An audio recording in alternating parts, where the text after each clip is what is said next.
Group D চাকরি প্রার্থীদের ধর্ণা মঞ্চে বিরোধী দলনেতা শুভেন্দু অধিকারী। চাকরি চেয়ে ধর্ণার ৮০০ দিন, হাইকোর্টের অনুমতিতে আজ সভা।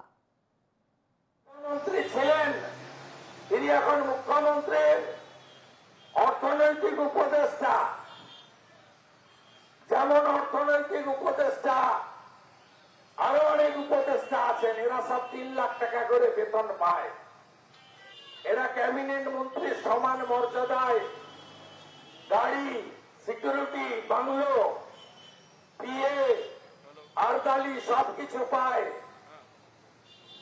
ইনি ৬ লক্ষ পার্মানেন্ট পোস্ট অবযুক্ত করেছেন। আমি ক্যাবিনেটে প্রতিবাদ করতাম, আর আমাকে ডক্টর অমিত মিত্র বলতো চাকরি দিতে হবে না, এখন গোটা পৃথিবী নাকি কন্ট্রাকচুয়াল হয়ে গেছে।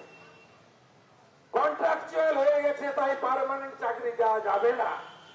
৬ লক্ষ পোস্ট অবলুপ্ত করেছেন, ৭,০০০ টেম্পোরারি চাকরি দিয়েছেন এই সরকার টাকার বিনিময়ে, নইলে পার্টির ক্যাডার দেখে, নইলে এমএলএ এমপিদের, মন্ত্রীদের আত্মীয় স্বজনকে। এবং তাদের কারো ৪,০০০ টাকা বেতন, কারো ১২,০০০ টাকা সর্বোচ্চ বেতন, মানে ওই হাফ দাড়ি কাটার মতো অবস্থা। এদের কারো নিয়োগপত্র নেই, ৬ মাস অন্তর রিনিউয়াল করেন। তার কারণ এদেরকে দিয়ে নির্বাচনটা করতে হয়। যদি এদেরকে পার্মানেন্ট বা কনসলিডেটেড পে করে দেওয়া হয়, বা একদম অ্যাপয়েন্টমেন্ট দিয়ে দেওয়া হয়, ৬ মাস অন্তর রিনিউয়াল না হয়, তাহলে এরা কেউ মিছিল মিটিংয়ে হাঁটবে না এবং ভোট লুটেও অংশগ্রহণ করবে না। এই হচ্ছে রাজ্যের অবস্থা। আমি বামেদের বিরোধিতা করেছি। বামেদের তাড়ানোর ক্ষেত্রে অন্য অনেকের সাথে আমারও একটা বড় ভূমিকা নন্দীগ্রামে ছিল। আমি লক্ষণ শেঠের মতো সিপিএম এর নেতাকে হারিয়েছি, যেমন 2021-এ মমতা ব্যানার্জিকেও হারিয়েছি।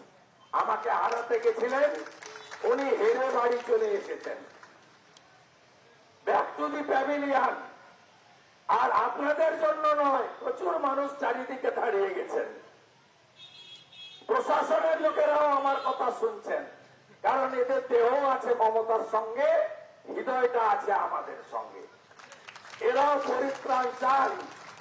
আমি আপনাদেরকে আশ্বস্ত করছি, 26 সালে আমি যাকে নন্দীগ্রামে হারিয়েছি তাকে আমি প্রাক্তন মুখ্যমন্ত্রী করব, আর ওর ভাইপোকে জেলে পাঠাবো। আমি আপনাদেরকে